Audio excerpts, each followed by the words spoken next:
오늘 느헤미야 5장의 말씀입니다. 솔선수범으로 무너진 성벽을 세우라, 이런 제목으로 함께 말씀을 대하겠습니다. 우리가 2025년 주제가 하나님의 성품에 참여하는 교회, 이런 제목으로 우리가 하나님의 말씀을 매주 대하고 있습니다. 하나님을 닮아가기 위한 여러 성품들을 다루고 있는데 이 설교들이 나름대로 원칙이 있습니다. 우선 하나님의 성품을 먼저 살핍니다. 하나님의 성품을 확인하고 그 성품이 우리 가운데 어떻게 나타나야 하는가, 이것을 확인합니다. 먼저 나 자신에 대해서 확인하죠. 하나님의 성품이 나에게 어떻게 나타나야 하는가. 다음으로는 이 성품이 이웃과의 관계에서 어떻게 나타나야 하는가, 다른 사람을 대할 때 하나님의 성품이 어떻게 확인되어야 하는가. 자, 그리고 세 번째로 공동체에 적용합니다. 우리 믿음의 공동체가 하나님의 성품을 어떻게 드러내어야 하는가, 우리 공동체가 지내야 될 이 성품이 무엇인가 확인합니다. 나름 체계적이에요. 그냥 막 하는 게 아닙니다. 자, 지금 우리가 살피고 있는 하나님의 성품이 지혜입니다. 우리 하나님은 지혜로우신 하나님이십니다. 하나님의 지혜가 의미하는 게 있죠. 하나님 모든 것을 다 아신다, 이게 아닙니다. 하나님께서 세상을 향하여 선한 계획을 가지고 계시고 하나님의 뜻 가운데 그것을 이루어 가신다. 하나님 세상을 운행하시고 하나님 역사를 주관하셔서 하나님의 뜻을 이루어 가신다. 이게 하나님의 지혜입니다. 이것을 깨닫고 합당한 삶을 살아가는 게 우리의 지혜가 될 겁니다. 하나님의 지혜를 인해서 나 자신이 지내야 될 성품이 있는데 분별입니다. 하나님을 거역하는 세상에서 우리는 하나님을 알고 하나님의 뜻을 깨닫고 그에 합당한 삶을 사는 겁니다. 이 세대를 본받지 않고 하나님의 선하시고 기뻐하시고 온전하신 뜻이 무엇인지 분별하는 삶을 사는 거죠. 자, 이웃과의 관계에서 주어져야 될 성품이 있는데 사려 깊음입니다. 우리가 지난주에 살폈습니다. 이웃의 상황을 깊이 생각해서 이웃의 상황을 돌보는 겁니다. 나의 유익을 구하는 것이 아니라 이웃의 유익을 구하는 삶을 우리가 사는 겁니다. 이 배려의 삶을 사려 깊음, 이렇게 이야기합니다. 자, 오늘 우리는 하나님의 지혜를 인해서 공동체에 필요한 성품을 살필 겁니다. 선하신 하나님께서 하나님의 뜻을 이루어 가실 겁니다. 세상을 운행하시고 역사하시는 그 하나님께서 우리 장신제일교회를 통해서 역사하실 겁니다. 하나님 뜻 이루어 주실 겁니다. 믿습니까? 예, 이 하나님을 인하여서 우리가 지내야 될 성품, 솔선수범입니다. 하나님께서 역사를 이루어 가시기에, 하나님께서 우리 교회를 들어 사용할 것이기에 우리 모두가 지내야 될 성품이 솔선수범입니다. 그래서 오늘 설교의 제목이 솔선수범으로 무너진 성벽을 세우라. 자, 솔선수범, 어떤 의미인지 우리가 대략 알죠? 남보다 앞장서서 다른 사람의 본보기가 되는 것, 남보다 앞장서서 다른 사람의 본보기가 되므로 다른 사람으로 하여금 따라오게 하는 것, 이게 솔선수범입니다. 근데 말이 조금 어려워요. 솔선수범, 솔선, 이건 먼저 서는 겁니다. 앞장서는 겁니다. 그래서 다른 사람을 따라오게 하는 게 솔선입니다. 수범은 본을 들이우는 것, 본보기가 되는 것. 그래서 합치면 내가 앞장서서 다른 사람의 본보기가 되므로 다른 사람으로 하여금 나를 따라오게 만드는 것, 이게 솔선수범입니다. 오늘은 이 솔선수범에 대해서 살펴보겠습니다. 오늘 우리가 대하는 인물은 느헤미야입니다. 절망 속에서 예루살렘 성벽을 재건한 사람이 느헤미야입니다. 어떻게 느헤미야가 이 역사를 이루었을까? 오늘 우리는 이 느헤미야의 솔선수범이라는 성품에 주목해야 합니다. 남유다가 BC 586년에 바벨론에 망합니다. 바벨론의 왕 느부갓네살 왕이 남유다를 정복하죠. 남유다는 완전히 무너집니다. 나라 망하고요, 예루살렘 성 파괴되었습니다. 하나님의 성전 무너집니다. 왕은 사로잡혀서 비참하게 죽임을 당하고 백성들은 포로로 잡혀갑니다. 모든 것이 끝났습니다. 말 그대로 절망입니다. 근데 끝이 아닙니다. 하나님께서 절망을 다시 희망으로 바꾸십니다. 다시 예루살렘으로 돌아가게 하십니다. 3번에 걸쳐서 예루살렘으로 돌아갑니다. 1차 포로 귀환을 이끈 인물이 스룹바벨입니다. 스룹바벨은 돌아가서 무너진 하나님의 성전을 재건합니다. 중간에 멈추는 일이 있지만 하나님의 성전을 잘 재건하고 하나님께 예배를 드리는 일을 시작을 하죠. 2차 포로 귀환은 에스라가 이끌고 갑니다. 가서 영적 부흥 운동을 일으킵니다. 영적 각성 운동을 일으킵니다. 자, 2차 포로 귀환까지 주어지고 13년이 흘렀습니다. 오랜 시간이 흘렀는데 이스라엘은 여전히 회복되지 못했습니다. 가장 큰 어려움은 이스라엘 주변에 있는 이방 민족들입니다. 이들이 유다가 망한 이후에 그 땅에 나름대로 영향력을 미치고 지분을 가지고 있었는데 유대인들이 돌아오기 시작했고 성전을 짓고 예배드리기를 시작합니다. 공동체가 세워지면 자기들의 지분이 줄어들 겁니다. 그래서 방해하는 거죠. 방해하고 핍박하고 위협하고 약탈하고. 그래서 이 돌아온 공동체가 온전하지 못했습니다. 이 소식을 느헤미야가 듣습니다. 돌아간 이스라엘 백성이 회복된 것이 아니라 환난을 당하고 능욕을 당하고 성벽이 무너졌다. 느헤미야가 이 소식을 듣고 슬퍼하고 탄식합니다. 문제를 해결하는 방법은 예루살렘 성벽을 재건하는 거다. 이것을 알고 예루살렘으로 돌아갑니다. 이것이 3차 기한입니다. 돌아가서 예루살렘 성벽을 재건하죠. 52일 만에 재건합니다. 무너진 성벽 재건하는 게 쉬운 일이 아닙니다. 남유다가 망한 지 142년 지났습니다. 1차 포로 귀환이 주어진 지 93년 지났습니다. 이 기간 동안 문제를 해결하지 못했습니다. 원수들은 끊임없이 방해하고 반대하고 이스라엘 백성들 공격하고 그 누구도 성벽을 다시 재건할 생각을 하지 못했습니다. 근데 느헤미야가 이 뜻을 세웁니다. 돌아가서 52일 만에 재건합니다. 어려움이 있죠. 말씀드린 그 이방인들이 계속 방해합니다. 외부적인 핍박과 박해가 있고 내부적으로도 문제가 발생합니다. 그럼에도 불구하고 이 문제를 잘 해결해서 성벽을 재건합니다. 그 이야기가 느헤미야서입니다. 느헤미야서는 대단한 지도자입니다. 탁월한 지도자입니다. 기독교의 리더십을 이야기하면 빠지지 않는 인물이 느헤미야입니다. 이 느헤미야가 위대한 역사를 하죠. 어떻게 이 위대한 역사를 52일 만에 이룰 수 있는가? 여러 가지 이유가 있겠지만 그 가운데 하나가 솔선수범입니다. 저는 먼저 우리 공동체를 한번 생각해 보면 좋을 것 같습니다. 저는 우리 장신제일교회가 아주 귀한 믿음의 공동체라고 생각합니다. 동의하십니까? 아멘. 하나님의 놀라운 은혜와 역사가 있는 공동체입니다. 어려운 시간이 우리 가운데 있었지만 우리가 다시 모여서 하나님께 예배를 드립니다. 자, 그럼 묻겠습니다.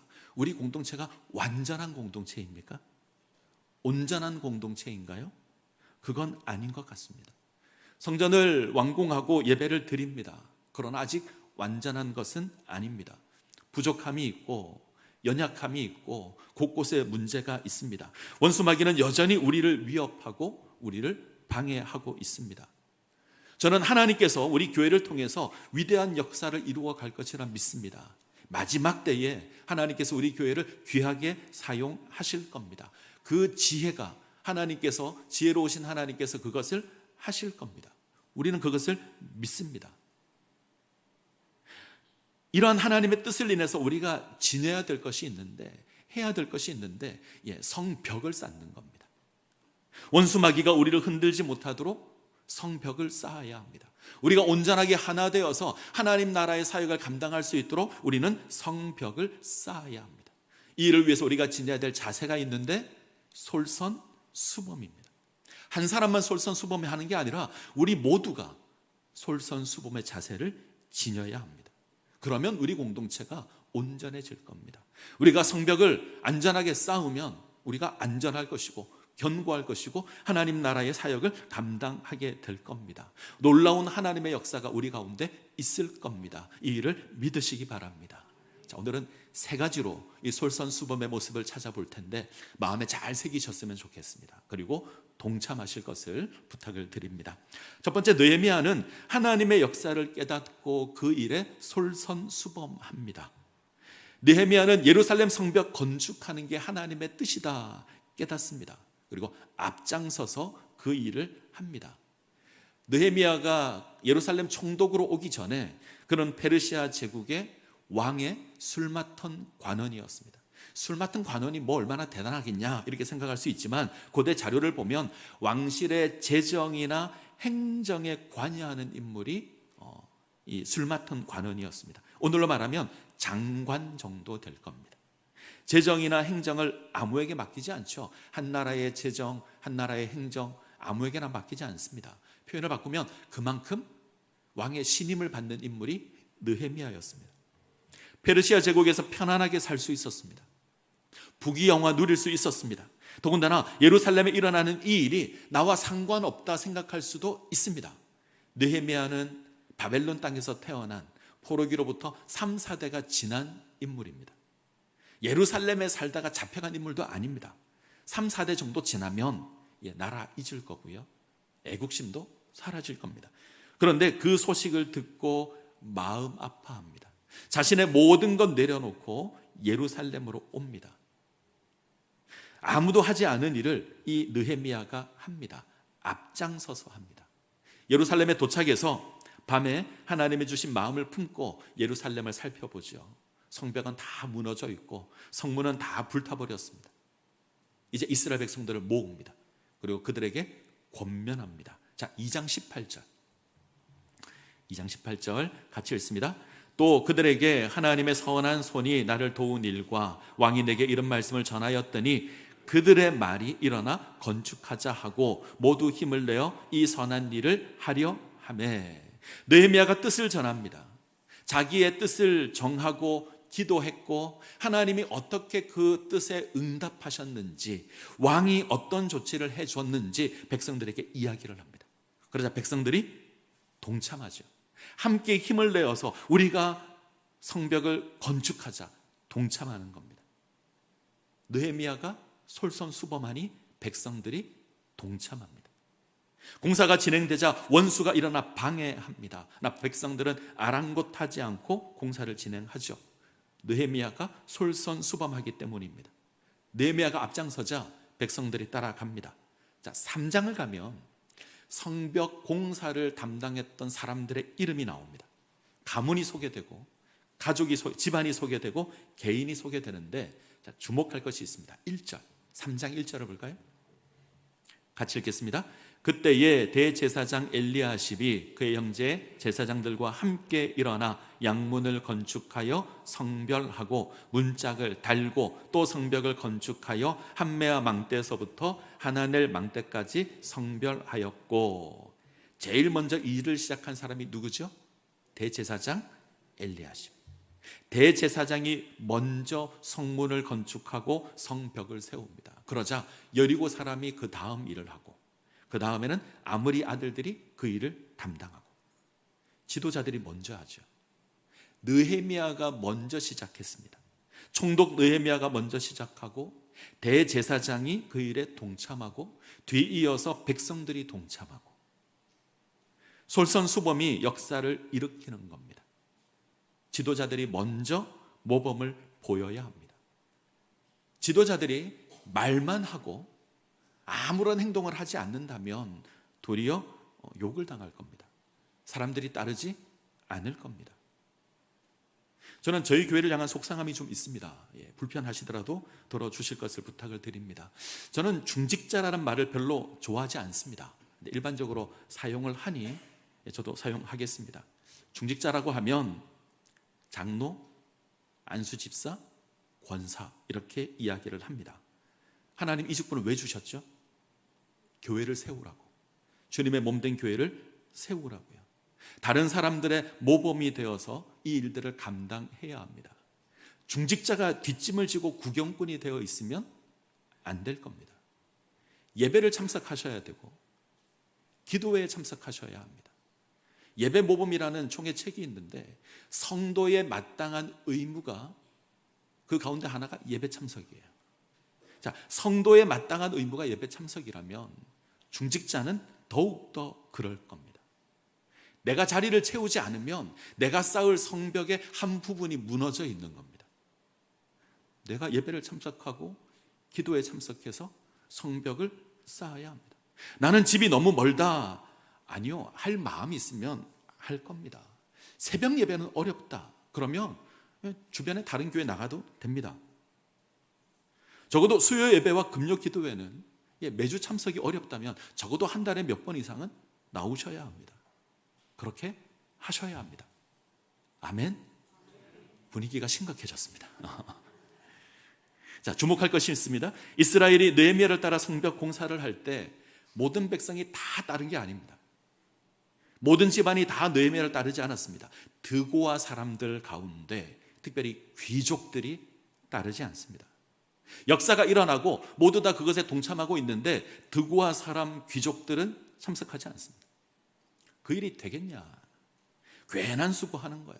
원수들이 방해할 거 뻔한데, 우리가 120년 동안 이루어지지 않은 일인데, 저 일을 하려면 내 거 투자해야 되는데 내가 그것을 왜 하느냐, 이러고 안 하는 겁니다.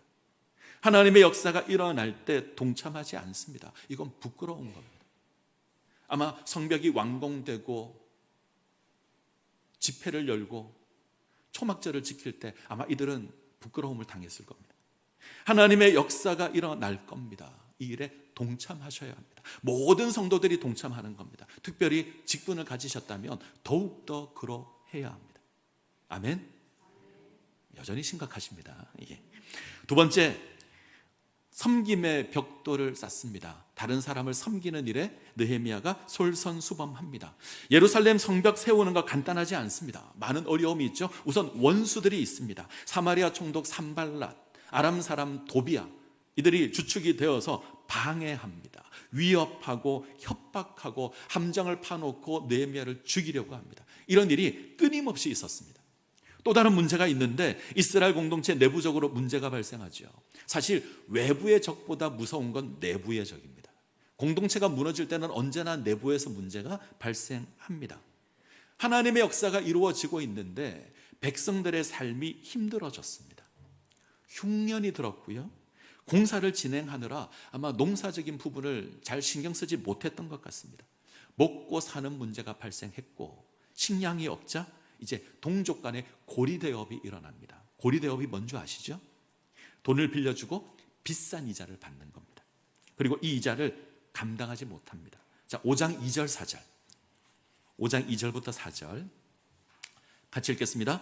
어떤 사람은 말하기를 우리와 우리 자녀가 많으니 양식을 얻어먹고 살아야 하겠다 하고, 어떤 사람은 말하기를 우리가 밭과 포도원과 집이라도 저당 잡히고 이 흉년에 곡식을 얻자 하고, 어떤 사람은 말하기를 우리는 밭과 포도원으로 돈을 빚내어 왕에게 세금을 바쳤도다. 나는 가족이 많아서 양식이 많이 필요한데 양식이 없어서 내가 빚을 내었다. 내가 세금을 내어야 하는데 양식이 없어서 내가 돈을 빌려서 세금을 내었다. 밭과 포도원이 저당 잡혔고 집이 저당 잡혔고 이제는 나의 자식들까지 종으로 팔았다. 원망이 주어집니다. 먹을 것이 없어서 담보로 빌렸습니다. 처음에는 밭을 담보 잡혔고 다음에는 포도원을 담보 잡혔습니다. 문제가 해결 안 됩니다. 집을 담보 잡혔습니다. 그래도 해결이 안 됩니다. 자녀들을 종으로 팝니다. 이 끔찍한 일이 이스라엘 가운데 있는 겁니다. 백성들이 느헤미야 앞에 와서 부르짖고 원망하고 탄식합니다. 느헤미야가 이 소식을 듣고 분노하죠. 자, 7절. 느헤미야 5장 7절 같이 읽습니다. 깊이 생각하고 민족들과 민장들을 꾸짖어 그들에게 이르기를 너희가 각기 형제에게 높은 이자를 취하는도다 하고 대회를 열고 그들을 쳐서, 깊이 생각하고 분노합니다. 동족을 칩니다. 어떻게 동족 간의 고리대업을 할 수 있느냐? 성경에는 동족에게는 이자를 받지 않도록 되어 있습니다.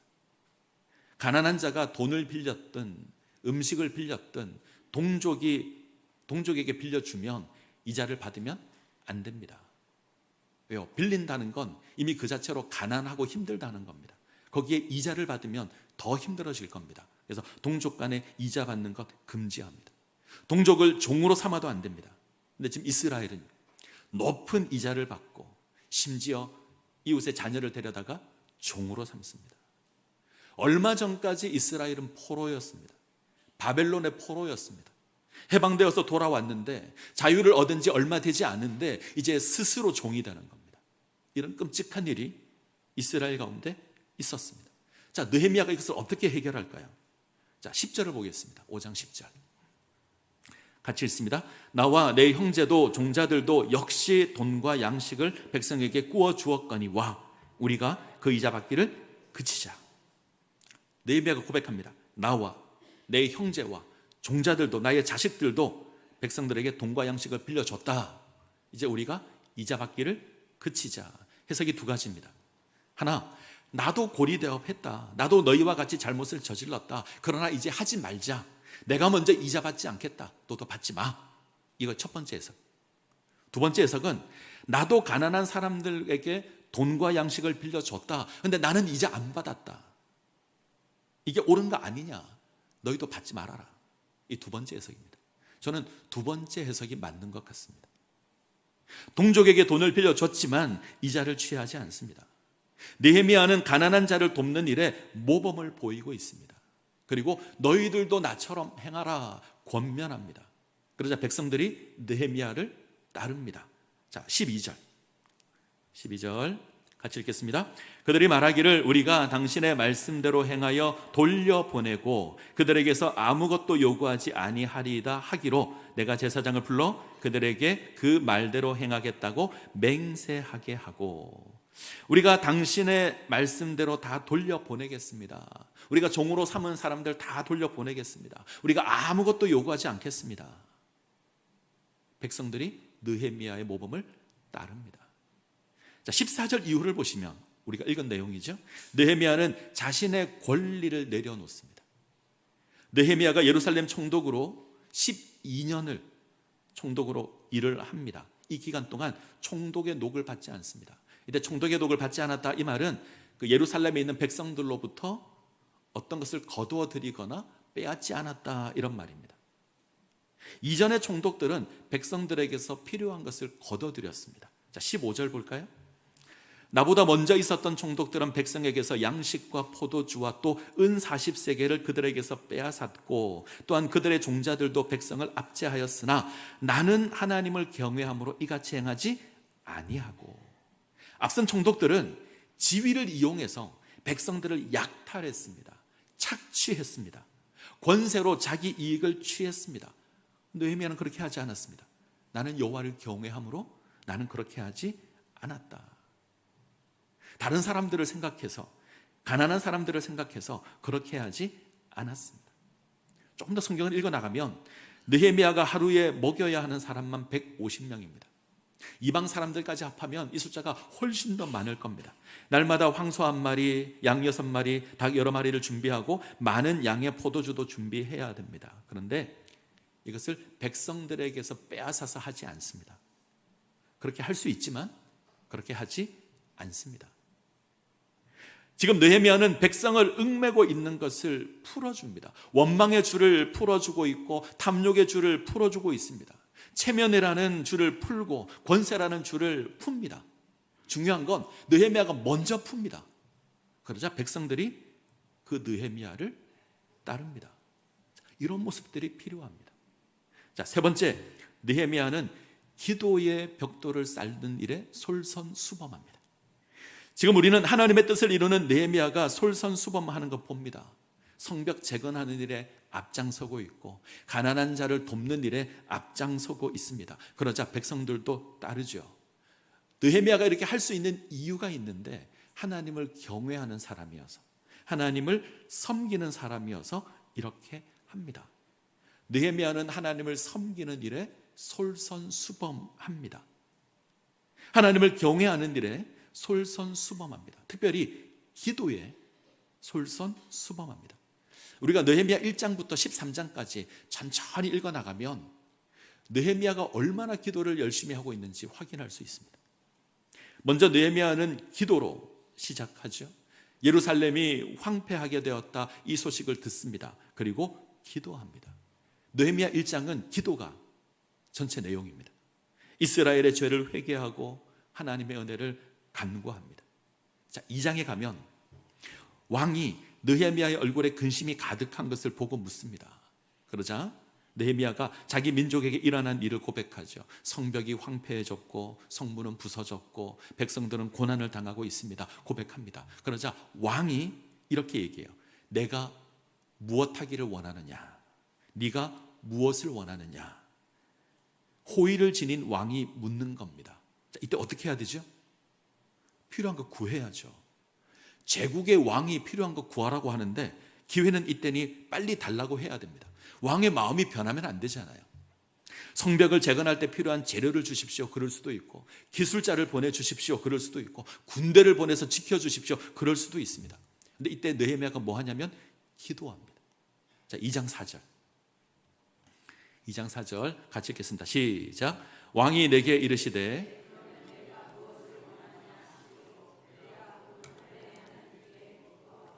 왕에 나가기 앞서서 먼저 기도합니다. 역사를 이루시는 것이 하나님이라는 것을 느헤미야가 압니다. 하나님께서 역사를 이루실 것을 압니다. 그래서 하나님께 묵도합니다. 기도합니다. 성벽 재건할 때 산발락, 도비아 같은 원수들이 분노하고 조롱하고 위협합니다. 너희가 무슨 일을 하느냐? 너희가 하고 있는, 너희가 반역을 일으키는 거냐? 너희가 쌓는 성벽은 보잘것없어서 여우가 올라가도 무너질 거야. 이렇게 조롱하고 위협합니다. 이때 느헤미야가 기도하죠. 우리 하나님이여 들으시옵소서. 우리가 업신여김을 당하나이다. 이 기도로 느헤미야를 이렇게 기도하고요. 그리고 느헤미야를 해치려는 음모가 주어질 때도 느헤미야는 기도합니다. 이제 내 손을 힘있게 하옵소서. 느헤미야를 보시면 이 기도가 계속 등장합니다. 13장 마지막 끝부분이, 마지막 끝구절이 기도로 끝납니다. 내 하나님이여 나를 기억하사 복을 주옵소서. 느헤미야라는 성경은 기도로 시작하고 기도로 끝나는 성경입니다. 느헤미야는 기도의 사람입니다. 성벽을 재건하는 모든 일에 기도하고 있습니다. 기도로 준비하고 기도로 진행하고 기도로 성벽을 쌓습니다. 7장 이후를 보시면 성벽 봉헌식이 있습니다. 사람들이 다 모여서 축제를 엽니다. 그리고 초막절을 지킵니다. 백성들이 죄를 회개하고 하나님을 섬기기로 언약을 맺습니다. 저는 이 일이 하나님을 경외하는 일에 모범을 보이는 느헤미야로 말미암아 주어졌을 거라고 믿습니다.